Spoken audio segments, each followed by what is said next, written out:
they've been very happy with that pick and how it's working for them, especially with Stixxay on more aggressive champions. Graves, the final ban on the side of Counter Logic Gaming. The Olaf banned away from FlyQuest. They got one more to pick before this one ends, and we actually get into that picking phase. One more to ban before this phase ends, I should say. And remember that Lulu is still on the board, and we've seen a lot of priority on that lately. Yeah, I definitely would be expecting that. I think another option is certainly even Gragas, which Gragas has actually been really going high priority quite often lately. It's not going to be either, and they are going to have to kind of make a choice. It seems like many teams are happy to make these kind of trades. So CLG, massive Lulu priority, but FlyQuest can get some very powerful picks right back. You can look at things like the Gragas, you can look at things like the Rumble, some of the high priority AD carries such as Azael or Caitlyn. A lot of options here.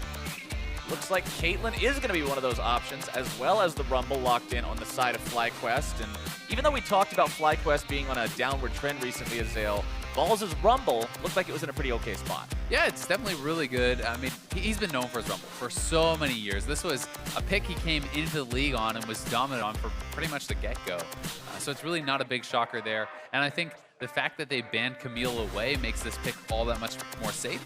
I think Camille is one of the champions we have seen do pretty well against Rumble. And if you're going to pick a tank into this, it's pretty rough. And if they actually lock in the Shen, you essentially are counterpicking yourself. You're putting Darshan in a very tough position and saying he just needs to survive laning phase and then get out. Yeah, he's going to be playing for that later game aspect, not exactly going to be getting a lot out of the dodge power of the Spirit's Refuge up against a Rumble. Of course, you might be able to dodge some overheated auto attacks, but when Flame Spitter is the name of the game, it's not going to help out too much. Exactly, and I mean, one of your skills is essentially almost useless, and then you're just a melee champion against Rumble, which is going to be tough for everyone, even the Nautiluses and the Maokais and stuff. So Darshan's definitely going to have a lot of pressure on him to be able to do okay in this matchup, and then utilize his ultimate well to go around the map and find kills, find plays elsewhere. Well, the final pick of the first phase of picking is going to be locked in for CLG. The Ashe grabbed, and that is a very protected AD carry this time around. You've got Stand United, you've got Wild Growth, you've got Help Picks. There's so many tools just with these three champions locked in to help keep Stixxay safe. Yeah, it's interesting they decided to go with the Ashe instead of looking for something like the Ezreal. I think one major reason they may be doing that is because when you're playing against a damaged top laner, even if there is like a support or a jungle who's semi-tanky, almost anyone on the team that you're going to hit with your arrow is going to be an effective target, right? If you have like a Nautilus or a Maokai up there, you pretty much never want to hit them. But if you hit a Rumble with your Ashe ultimate, that's still a big money target. A very, very capable pick indeed, as the second part of the banning is going to be underway. Aurelion Sol banned away from FlyQuest. We see so much respect for Huhi's Aurelion Sol, no matter who they're playing against. The other ban will be Kha'Zix. Talon banned away by CLG with one more to go. It almost feels like you have to ban away the Aurelion Sol so often, simply because these teams get no practice against it. Unless you're practicing against Huhi, no one else is playing it at the professional level in the NALCS right now, so it definitely makes things tricky. Jungle pools will be pretty cool to track here, as Gragas is actually still available, falling this far in the draft, but there's been quite a bit of jungle attention. It's almost like FlyQuest were thinking the exact same thing you were, just going for the very rapid lock-in onto the Gragas. Getting that one for Moon in the jungle, seeing what he can do. Now Moon, remember back when FlyQuest was having an awesome time at the start of the split, a lot of that was off of Moon making plays. This is the guy who really enabled a lot of their victories. It certainly was, and Gragas can be a pretty big playmaking champion. The body slam flash, even level 3 ganks are extremely powerful. Obviously the ultimate when you do hit 6, and Xmithie is going to have to find something that he is comfortable playing here, because most of his favorites are already off the table with Rengar, Graves, the Olaf, the Kha'Zix, and the Gragas all taken away. I mean, there's still things like Lee Sin, there's obviously Rek'Sai, there's a lot of options still available, even things like Eve in Italy and so on and so forth, but these are not things he has really been playing a lot of lately. Elise, a big one too. Elise locked in. Pretty glad to see that as well, considering without the Elise, it would have been a very AD-heavy composition. So getting a little bit of extra magic damage in there doesn't hurt anybody, makes it a little bit harder for Gragas to stack a lot of armor. And the final pick for FlyQuest is going to be Orianna. And FlyQuest is going to have a very powerful team fight. A lot of AoE packed into their composition here. There's quite a bit of pick, though, on CLG. You have the Ashe arrow, you have Cocoons, you have the taunt from Darshan. They have a very strong early game with that as well, so we'll see how they're going to be able to do. And you know, we mentioned that between Stand United and the Lulu kit, there's a lot of protection for the carries on the side of CLG. But FlyQuest isn't exactly slacking in that either. You've got Orianna shields, you've got Karma shields. There's a lot of protective measures just being drafted by both these sides. Yeah, there certainly are. And I think that although there's not a lot of people who are going to be building armor on the side of FlyQuest, if Xmithie is having a bad game, the Gragas can certainly kind of edge more towards just building pure armor. That can become a bit problematic. There's no big tank in the top lane for FlyQuest. Right, you're at least not going to have something like a Maokai or a Nautilus that you mentioned earlier, just lumbering at you with 4 armor items plus a Ninja Tabby, waiting for you to spend the next 20 seconds trying to kill him. Yep, certainly not. FlyQuest, I really think a lot of this game is going to be about their team fights. I mean, if you mess up a single team fight against Orianna and Rumble, it can be a complete disaster. There's just so much AoE damage. Even adding in the Karma and the Gragas, like, it's a very powerful comp.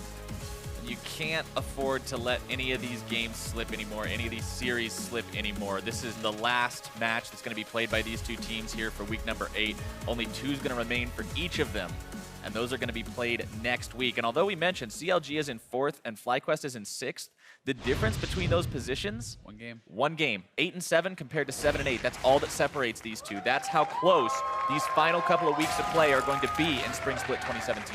Yeah, it's extremely close, and the playoff matchups can certainly be very important as far as seeding, knowing who you're going to be going up against. I really feel like CLG is going to have to create picks, though, this game. I don't think you want to enter into a straight-up 5v5 on even terms. You want to catch someone out with the Ashe Arrow or that Cocoon. Xmithie going to make a safe play, checks out that bush. Volatile Spiderling ends up being the right call, finds Moon there, but not really anything else going to be happening. They now realize that each other's hanging around, so FlyQuest will not get a whole lot out of setting up shop there, but Xmithie doesn't exactly get in to lay down any wards either. Nope. It's interesting how much we've moved away from exhaust just on 7.5 with those exhaust nerfs.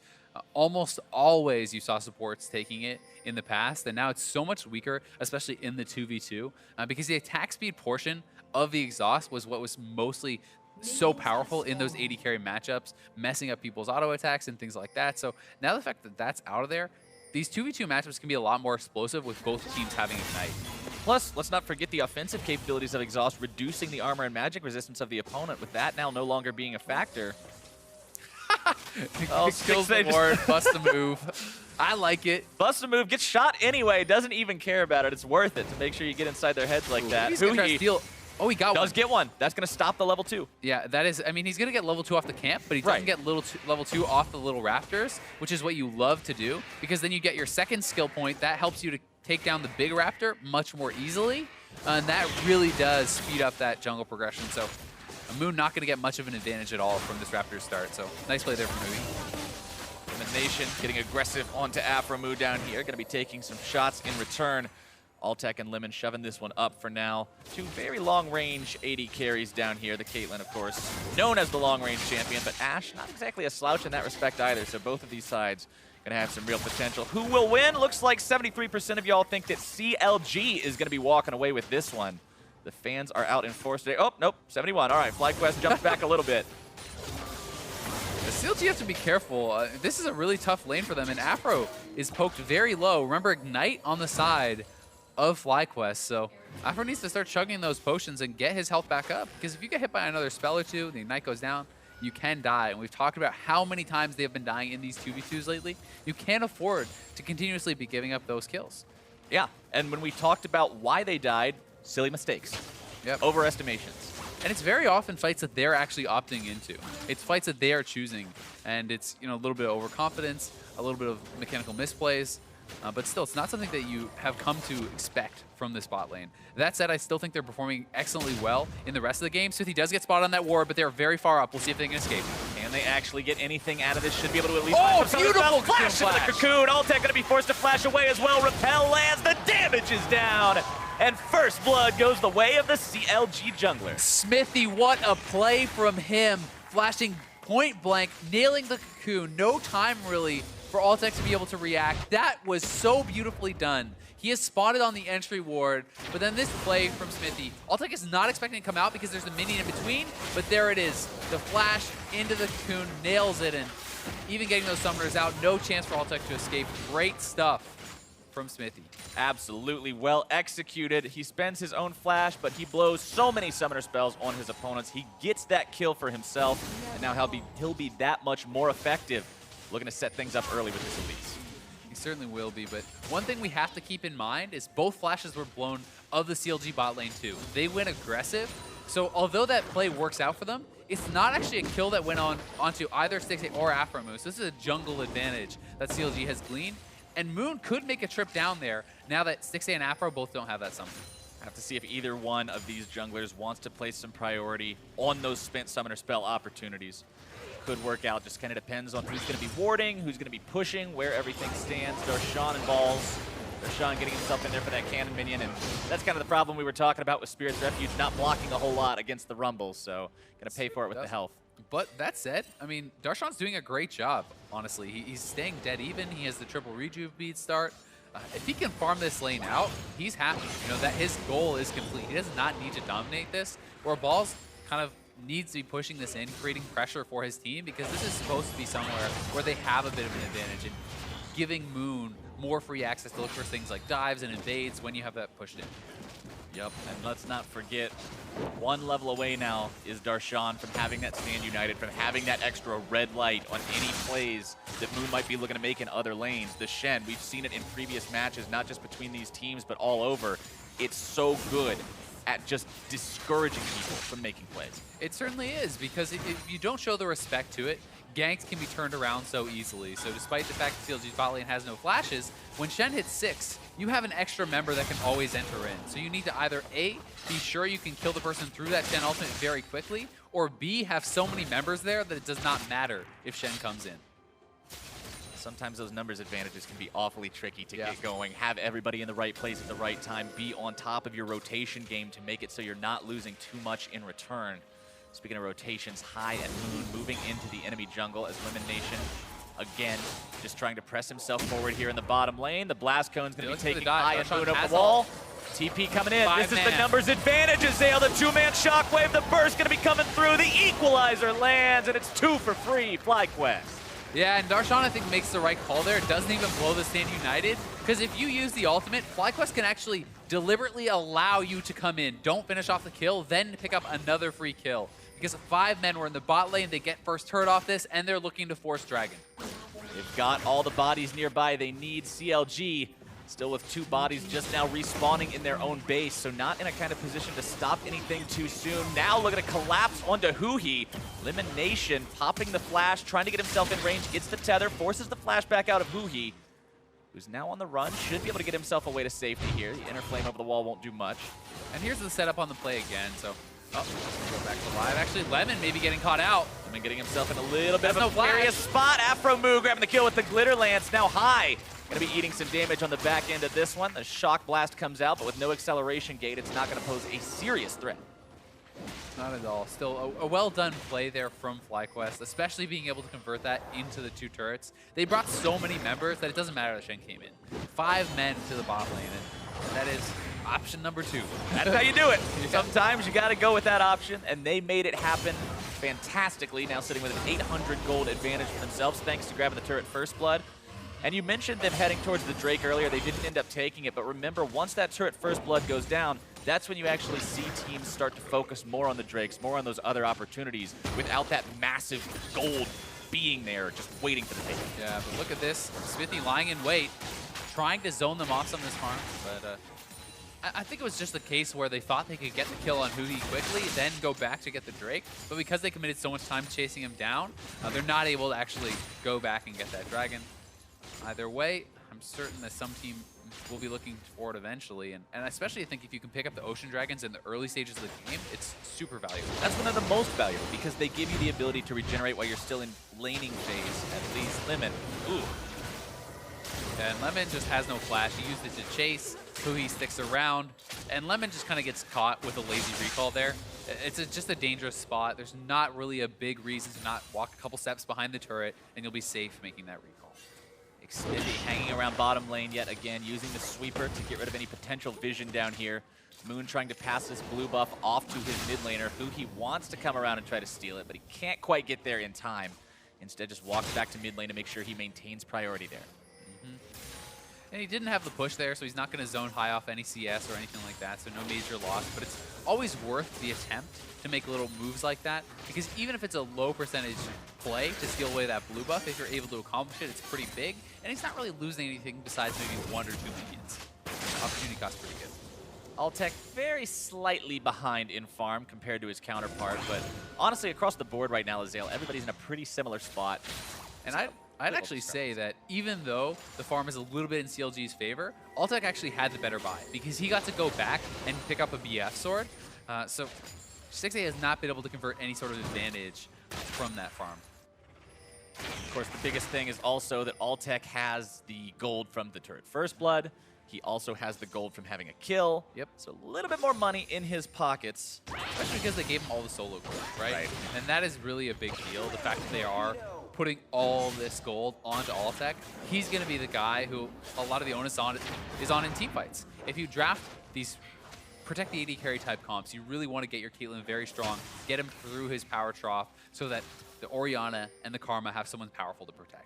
And something that I always want to mention, especially since we've been kind of living in the dark times of the AD carry lethality spam for the past couple of patches or so, is that when you do go back to these more traditional AD carries, when you go back to these crit-based builds, they come online a little bit later. So if you can get all that extra gold flowing into the Caitlyn as compared to the Ashe, it's going to be a serious threat much sooner. It certainly is, and I think especially for the Caitlyn, because the Ashe, even without any items, still has this powerful utility. You still have the ultimate to throw in to get picks, whereas Caitlyn really needs to hit these item power spikes, especially getting to 1, 2, even 3 items is very important.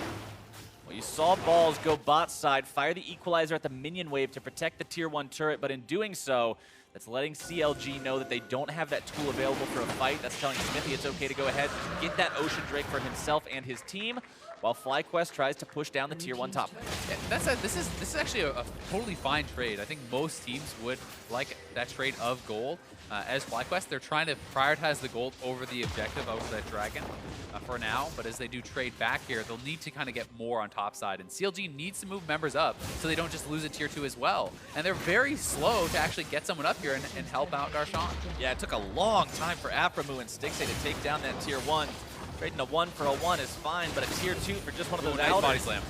Not a good time. Spirit's Refuge just used to complete the defense up here, and Lemonnation, Moon, and Altec will finally be turned away. It's a cool little interaction there of the Gragas versus the Shen. If the Shen taunts towards you and you body slam as the Gragas, you will interrupt the Shen's taunt. He doesn't actually taunt you, you stun him. So that was just a nice little play from Moon to make sure he didn't get taunted up under that turret.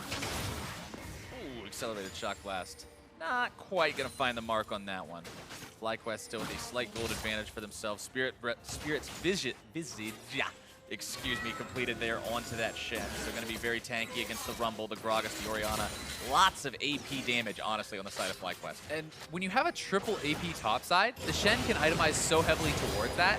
There is so much pressure on Altec to get strong, right? If he cannot get strong, or if you can simply all itemize towards MR and take out Altec, dive him, make him that big target, then you can be pretty tanky in these fights. And I also love when you're playing Shen into AP matchups, simply because itemizing the Spirit Visage gets you that early CDR, which you always love to have for the Stand United. Also going to be giving you that extra healing, of course, and a nice size health pool to work with in those team fights. So you can go in, be that big initiator that you want to be. Stay in the middle of everybody, disrupt everybody. CLG now looking for the top lane, tier 1. Tie up this turret count with FlyQuest. Put themselves in the gold lead. Should be able to get this one without too much trouble. Stixxay going to grab that himself as Lemon and Altec set up shop down on the bottom side. All these turret trades are kind of taking me back to the dark ages of lane swap. Oh no, don't bring me back. I don't want to go back. Dale, that's... Yeah, I don't know. That's for interesting time. Dark times for top laners. Yeah, dark times for everyone. Hey man, at least the other roles got gold. The top laner had to just 1v4 and stand there. Yeah, watching the poor top laner have 4 CS by the time everybody else had 40 and just kind of sit there and be like, okay, I'm going to go walk around in my jungle and kill a Krug or something. I remember playing... Oh, guess we're going to play. Moon wanting to make something happen here, getting himself in the middle. Darshan going to be finding the taunt. Xmithie trying to get away. Altec, Limited Moon finding themselves in a pretty rough spot. Huhi looking to find the kill onto Moon, but there comes the Orianna shield. FlyQuest has found the enemy mid laner. Can they get more? Darshan running, getting himself out in time. Aphromoo and Stixxay on the other end now, but Stixxay is in a pretty dangerous spot. Will be forced to flash over that wall back to the tier 1. Ball's still looking to go a little bit deeper, but decides to call it off after that. That was honestly a very poorly played skirmish from CLG. Some more fighting in the bot lane, and with the red buff on Altec, Xmithie lurking behind him. We'll see if they can get a pick. They know Xmithie is here. Cocoon's not going to find anything except a minion. Repels up into the air, down on the other side, trying to get away from balls. The Flame Spitter won't have the damage. Aphromoo now in danger. Wild Growth himself to stay alive. So many blinking health bars on the side of CLG. Here comes High. And High's looking to come in to Shockwave available. Up, but there comes the counter attack. Xmithie and Huhi are there to find a double kill. Did Altec just die to the turret? I'm not sure I actually I'm not caught sure how that what happened. killed him, but there was a double kill, Azael. I'm pretty sure that Altec had red buff still and walked in with the red buff burn and gets turret aggro and kills himself on the turret there. That's what I'm guessing happened. We'll see if we get that replay, but I mean, that was a messy series of events, and Altec with the red buff probably hits Xmithie as Xmithie runs through. You walk forward, you still have the burn on. Yep, one more auto attack. Yeah, let's see as they do get in range here. High coming around, looks like it's going to be a pretty good play, but there is that red buff burn. Altec stepping forward, will pull aggro, as yeah, there's the burn still on him. He just takes a couple. He channeled Ace in the hole with the turret shooting him. That kind of takes me back to... feels bad, man. Actually reminds me of TSM playing Teemo last year. Poncer pulled turret aggro and just killed himself because he wasn't used to playing with the Teemo dot. You got to be careful with those dots, Azael. All right, so that's a mistake Nelly. you make once. Yep. That's a mistake you make once, and then you learn from it. You don't channel the ulti there. But FlyQuest down 1 kill now for themselves. Down a little bit over 1,000 gold, but still in an all right spot. Infernal Drake's going to be spawning in 1 minute, so expect to see these teams moving around in this bottom part of the river, setting up vision, prepping for this fight. They certainly are, and you can see Xmithie even itemizing heavily towards the MR, going Spirit Visage instead of going for the more traditional AP Elise type builds. And I think it makes a lot of sense against a team like this. I'd also love to see Aphromoo going for something like an early Locket, and maybe after Redemption, but still like these things that reduce or mitigate the AoE damage coming out from FlyQuest comp are going to be so important. Absolutely, and you already mentioned it earlier, Azael. You were saying, look, if Altec can't come online, this is going to be a real issue, stacking the magic resistance. Altec still doesn't have a completed item. Yeah, I mean, Caitlyn definitely can take some time, and I think CLG are at a relatively strong point in their composition, so they would be happy to fight around some of these objectives. But that said, you know, obviously the Equalizer is still very powerful. You have to show respect to the Equalizer, to the Shockwave. Always get yourself wombo comboed by one of those. Any team fight can find itself in a bad spot. That does not bode well for the Rumble when he's losing the pool. Oh, Darshan flashing forward, trying to finish this off, but he doesn't get the taunt. Balls gets away. That was close. I mean, he was trying to do a flash to get the pull through on the Q for the bonus damage with his auto attacks. That said, I think if he actually just saves his flash for the taunt, he probably gets that kill. Right, just a slight misexecution on those, but his team still grabs the Infernal Drake for themselves, getting that extra damage. Lemonnation going to be stunned up into more stuns, into more damage. It comes through. Xmithie in some trouble. Stand United keeps him alive just long enough to repel to safety. Nice play there from CLG. Oh, no. The dive. All right, they They blocked get it. the turret. And it is honestly really problematic if your Rumble is starting to get beat that badly by the Shen. If the Shen can just push him around, you not only have a very easy split push type victory, where who's going to come collapse? I mean, if the jungler comes, they both deal magic damage. They're not going to have enough to easily take down Darshan, and they're going to have such heavy lane advantages in the sideways with that. Aphromoo flashing over the wall, here to help Huhi out, and he slams High into the ground.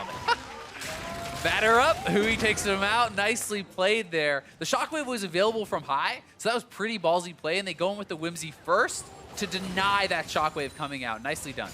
No need to fear it. If the man can't cast it, turn him into a cupcake, you got no problems down the road. Cupcakes cannot Shockwave. No, they can't. They can't do it. Not one of their... they are delicious, though. They are, but not if you're stuck as one and stuck with a gray screen for the next 5 seconds because of it. High coming back online here in just a moment. 0 and 2 currently on the Orianna, not having the most impact. However, he has been part of all 3 of his team's kills still. Yeah, he has the assists. They have a decent amount of turret gold, and his farm has been kept up. So I don't think that he's in some devastatingly bad position by any means. But it does become much more difficult for him with all the MR on this team. I mean, all the top side of CLG's map has a fair amount of MR already with the Hex Drinker, 2 Spirit Visages, which are going to be completed pretty soon here from Xmithie. So things looking pretty good for CLG, but FlyQuest still have a fantastic team fighting comp and can look for opportunities to unleash that. And remember what Aphromoo said, FlyQuest, they're always so hungry to make some kind of a play. They're always bloodthirsty with these calls. High wants to find action and find solutions. Oh, here's that play. In some trouble, the damage comes through, the burst comes out, and Stixxay goes down. Nicely done there. We'll see if CLG can get anything back. They are moving Darshan up towards that mid lane. But FlyQuest certainly have the advantage right here, and Huhi is split from his team big time. Huhi got a really nice accelerated shock blast from the carries from FlyQuest, but now he's found himself stuck out alone and done for. Balls grabbing the kill. Yeah, Huhi in the wrong part of town there. FlyQuest going to capitalize. Nice pick onto Stixxay, and then Huhi kind of gives them another one, and they can probably push in here, look to force on this turret. We'll see if they go for it. Starting to pour the damage into it as we speak. The trap's being laid down. Altec will keep them zoned away, pick up that turret for himself and his team, and keep FlyQuest right there in it. Yeah, right back to even pretty much here. So here's the play. Moon sneaking around. They had already spotted that Stixxay was down here, and with Moon behind him, there's not much chance for him to get out. Body slam flash right into the ultimate. Does not go for a greedy auto there and gives Stixxay a chance to get out. It's a well-performed Gragas combo, and then Huhi just kind of wanders up so far here. He wanted to try to poke out the rest of the team, but he has no support, and he has no business moving that far up. I think that the initial flank for the shock blast and trying to clean out the mini wave is fine, but when you walk further up there into the lane, you're going to die. I feel like there was a bit of a communication error there. It's like Huhi wanted to go in and try to say, okay, we can actually do something here, and the rest of the team was just nowhere on the same page. Yeah, it's a good point. I mean, perhaps he was expecting Darshan to ult in and them to take that fight, but they bail out, and they're going to have to give up that kill.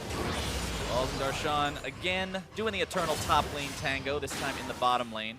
Hanging out down there, teleports up for only Darshan. Balls still has a while to go on his. Darshan, remember, also having to stand united, so 2 different ways to get into one of these fights if they happen. FlyQuest has to be careful. Yeah, I mean, Stixxay sitting with that Ashe arrow available. And remember, there's so many good targets here on the team. Pretty much you hit anyone but Gragas, and you're smiling. So we'll see if they can look for that. Stand United is still available, and 4 CLG members are around. Blue Chinket with the spot out. Stixxay keeping himself away from that Orianna ball while he clears some of that vision away. Accelerated shock blast finds Lemonnation. That's got to sting. Certainly does. You can see the hesitation from CLG even when landing some nice poke. They want to make sure that they're poking out their opponents early, and there's no reason to force because they have lane priority on the bot side, and Darshan going to try to zone balls off this wave now. Darshan using the Spirit's Refuge to avoid those overheated auto attacks for a little bit. Continuing to trade with the Spirit Blade, getting the better of balls yet again. It's nicely done from Darshan, and it's not even much about the trade there. It's about the fact that minions are dying to the turret, so he's actually keeping that gold away from balls, which is really the nice little victory he gets there. Drake in less than 1 minute yet again. I feel like we're hitting these Drake timers, and as we look between them, the story's kind of staying the same. CLG with a slight advantage in a spot where they're able to get control over the area. You can see a few wards down around there by FlyQuest towards the edge of their own jungle, but not a lot of priority being placed around it this time. No, FlyQuest have not gone for these Drakes very heavily, but I think they're at a point now where they could look to contest for the next one if they want. They have the rank 2 ultimate on balls, they have the 2-item power spike with the Hurricane on Altec, so they're getting to a point where they're going to be pretty strong. And as long as they can get some vision down and avoid getting picked off, they could look for these fights. Repel from Xmithie going to be landing right onto a shockwave. Arrow comes out onto High in retaliation. Stand United going to be used. Darshan looking to make the plays happen. Tries to go for the taunt. Not going to be finding anything. Moon getting himself back. Trying to body block as well. He's a big fat Gragas to absorb those skill shots. FlyQuest now bringing the top laner in from the side. The flank is here. The damage comes out. The burn is applied, but It's not finding any kind of a kill just yet. Somehow all 10 players still alive. The cast comes through, and Huhi's going to be the one who's now in danger. Wild Growth out onto him. The Mantra Inspire allowing FlyQuest to slightly reposition. Darshan looking to go in yet again. Shock Blast not going to be finding the target. Sonya's Hourglass keeps balls right where he needs to be. Comes right back into the fight. Darshan is down, and FlyQuest has won the fight so far. A double kill for Altec. The crit onto Stixxay, finishing him off there, and CLG biting off more than they can chew. But FlyQuest is pretty low. We'll see if they're going to try to force around this dragon. I think that they certainly can. Remember, you are up against a Jayce. You got to respect the poke potential. Lemon, Moon, and Altec still thinking about it, going towards that Drake pit. They're sending balls back. They realize one accelerated Shock Blast might just pick up a freebie onto him. Don't want to risk that. Yeah, they can TP him back in if they want, but it looks like CLG will not contest for the dragon. And there's the TP now coming in. They are looking to try to catch CLG, but going to have to cancel that. Nope, not going to go through there. They'll just take the Drake anyway. Here's another look at the fight. And I think that Moon actually played these fights so well. He was able to frontline very effectively, blocking out a lot of the poke. And even earlier in the fight, he was able to body slam and block Darshan's taunt flash. A little late on this one, but even landing that CC on the balls, he has the Zonias. They can't finish off the kill, and it has to be a full retreat for CLG, as there's just not really enough left on their frontliner to stay alive. And that crit, that crit. Ouch. Ugh. How much crit percent did he have? Okay, he at least had 50% crit. So it was a coin flip on whether or not that was going to be a crit. At least it wasn't one of the 1% crit shots. Yeah, that's a filter. That would have spawned a few Reddit threads. Look at the Knight's Vow second here for Gragas as well. Even more support onto Altec. You can put this on your Orianna, so we'll see what decision he does make. But it is on Altec for now. Really, it's very effective on pretty much whoever is doing the most DPS. And if Altec is going to be that person, which he very much has the potential to be now, 5-2 on the Caitlyn. Now he's got the items. Now he's coming online. Yeah, I mean, it's really scary when the one guy who needed to get strong does get strong, because there's not really that much armor on the team of CLG, and this super protected Caitlyn is going to be able to get so strong in these team fights with Knight's Vow, double shielding, almost at the 3-item threshold. And he's going to be massive, and CLG is going to have to look to really control the sideways and get some edges there. Ball's moving over to stop Darshan. High moving over to grab himself the blue buff. Very low on mana, so couldn't really do anything about trying to find a kill on Darshan there. Would have taken a very long time anyway.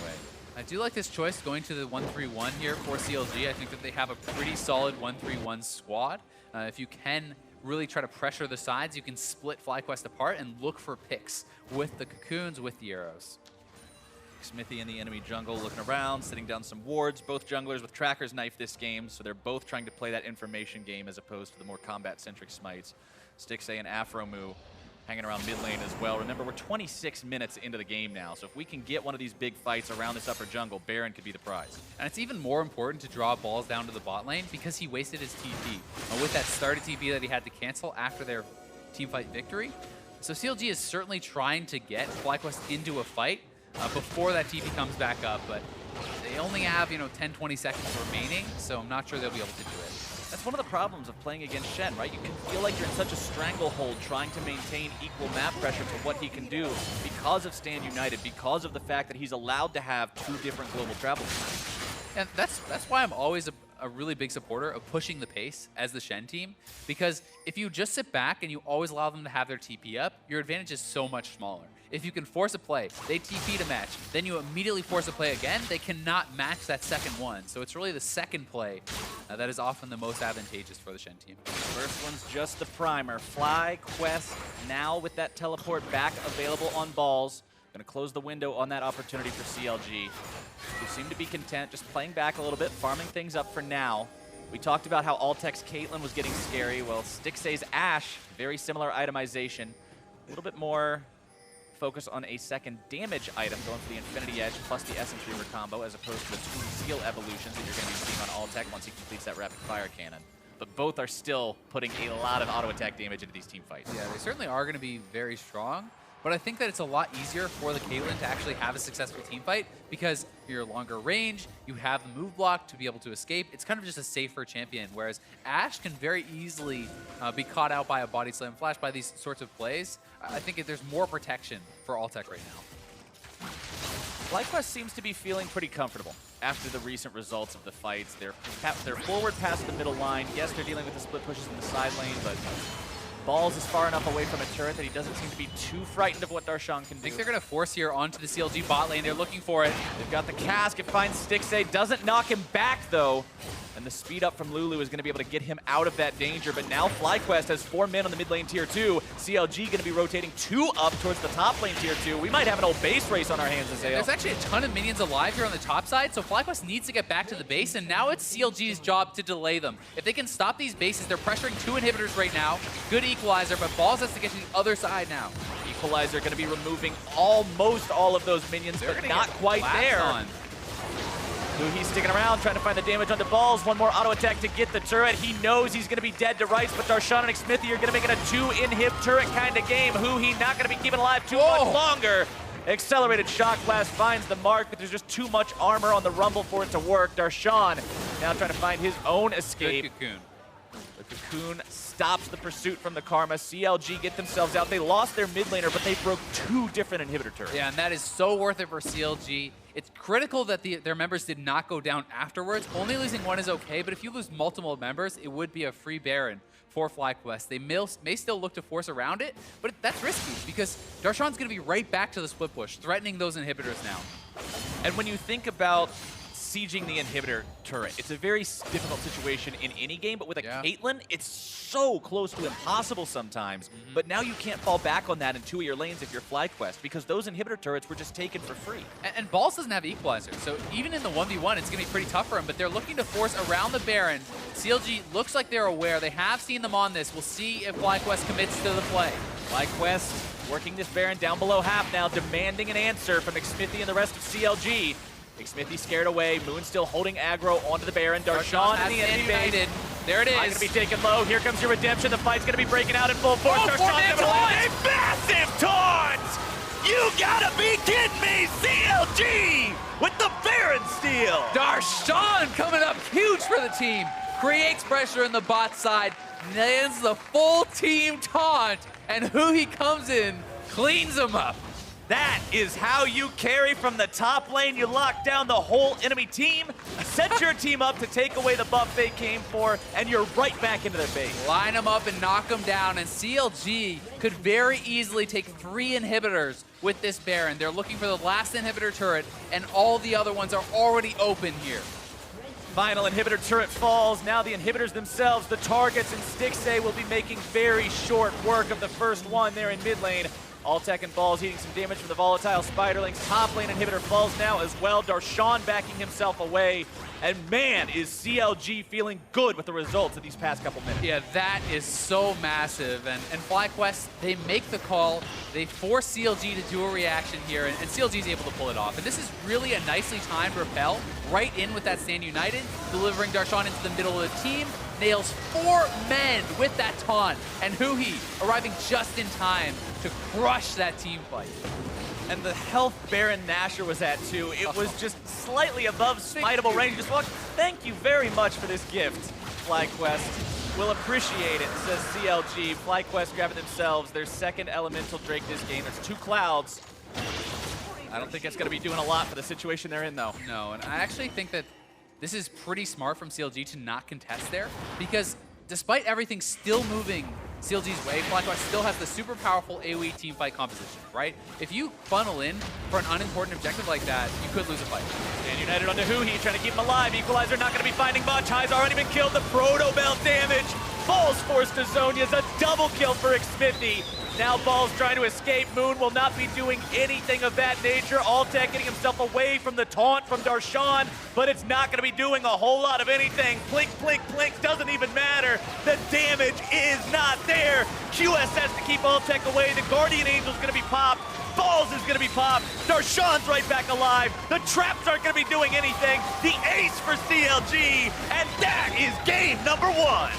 Wow, CLG turned that one around on its head, busted wide open.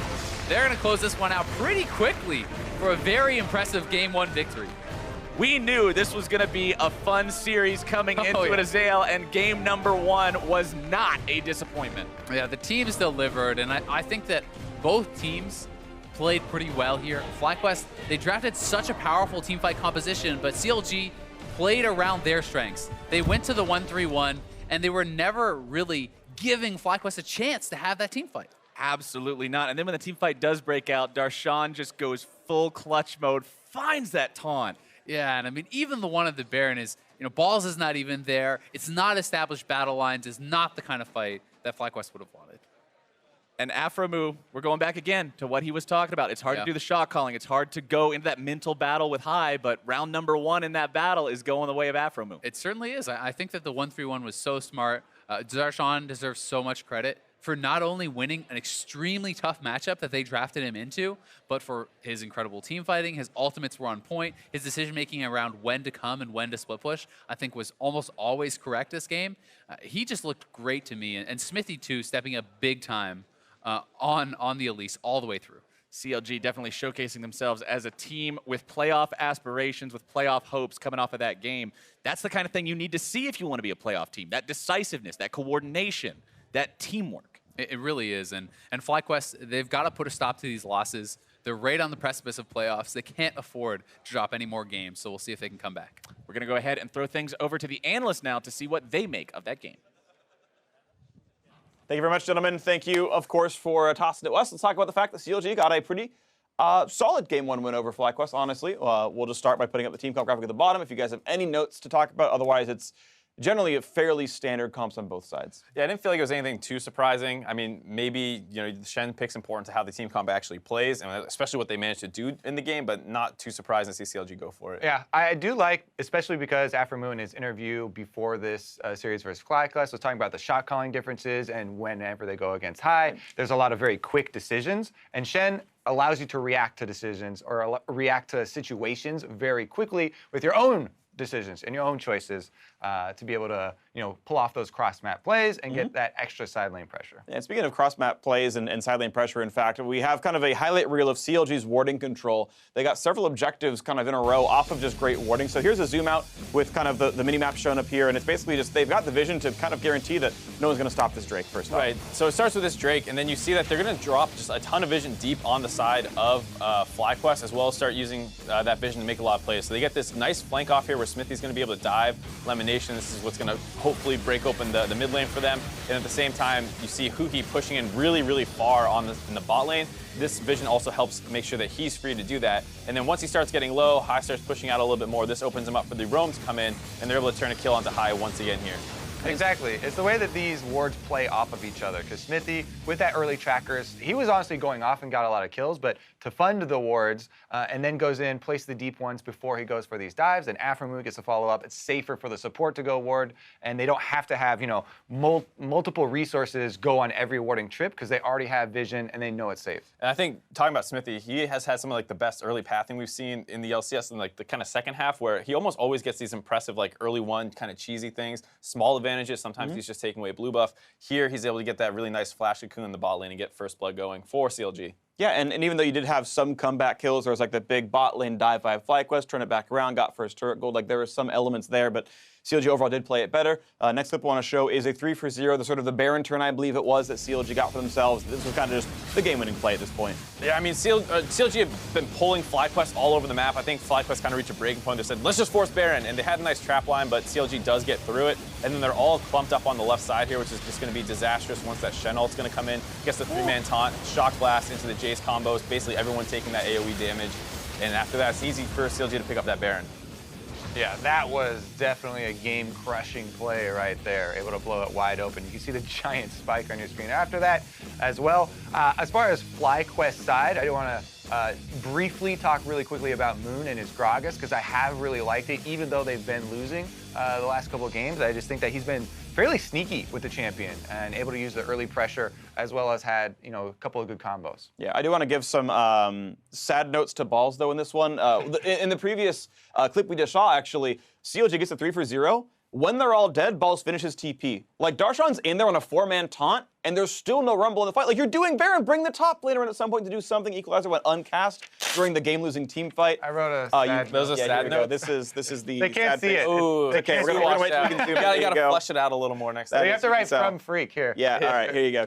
Two balls from Freak. We'll jot that down a little bit. But honestly, yeah, I feel like we're still seeing the collapse of FlyQuest. And mistakes that these players are, again, better than. Like, how do you not TP into the Baron fight that ends the game? Right? They basically got out-hied this game as well, where CLG was just going all over the map and forcing objectives down, where they got the top one, and as soon as he's done with that, Xmithie just runs down to meet up with Shen, who is pushing in the bot lane at the same time.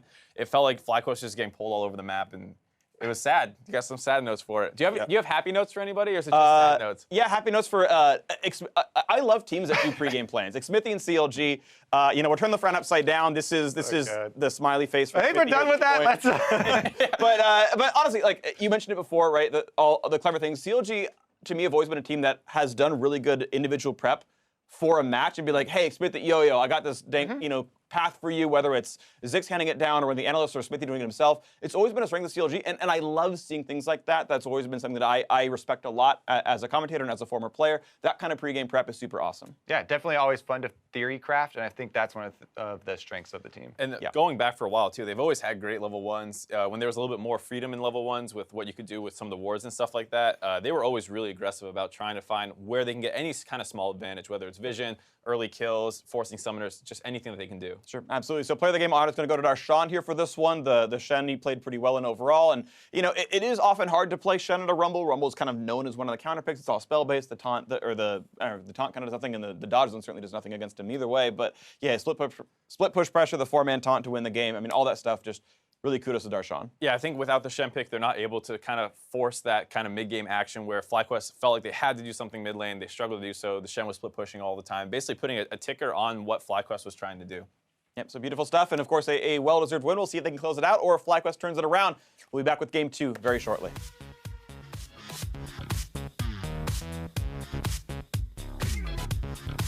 Oh, we have to walk up. I'm ulting Jake. I'm coming. I'm in Gragas. Hurry on. Gragas. Hey, Rumble. Go mid. Nice shot.